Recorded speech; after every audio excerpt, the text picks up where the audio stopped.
həyat yoldaşımın yanında gic-gic danışıram. İkinci hissə getdik. Deməli qızlar, yadınızdadırsa, mən sizə birinci hissədə danışmışdım həyat yoldaşım mənə evdə elədiklərini. İndi isə sizə onun maddi cəhətdən mənə elədiklərindən danışmaq istəyirəm. Birinci növbədə onu vurğulamaq istəyirəm ki, əgər mən çox pul xərcləsəm, gəlib həmin gün məni balkonda saxlayır. 2 gün mən balkonda qalıram. Yəni bildiyiniz o fino itləri kimi məni balkonda saxlayır.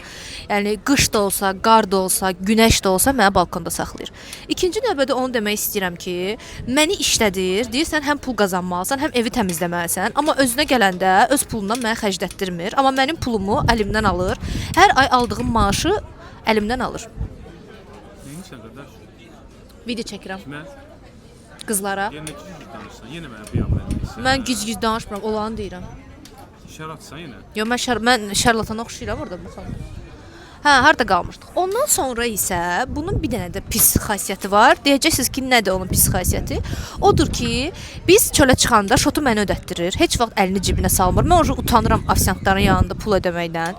Yəni belə bir şey yoxdur da. Evdə yemək bişirirəm, evdə yemək yemir, çıxardır mənə şəhərə, amma şotu mənə ödətdirir. Bəlkə mən həmin gün cibimdə pulum yoxdur. Bəlkə mən pul ödəmək istəmirəm. Yəni evlənmək yaxşı bir şey deyil. Həm də qərib kimi birindən evlənmək heç yaxşı bir şey deyil. Nə istəyirsən?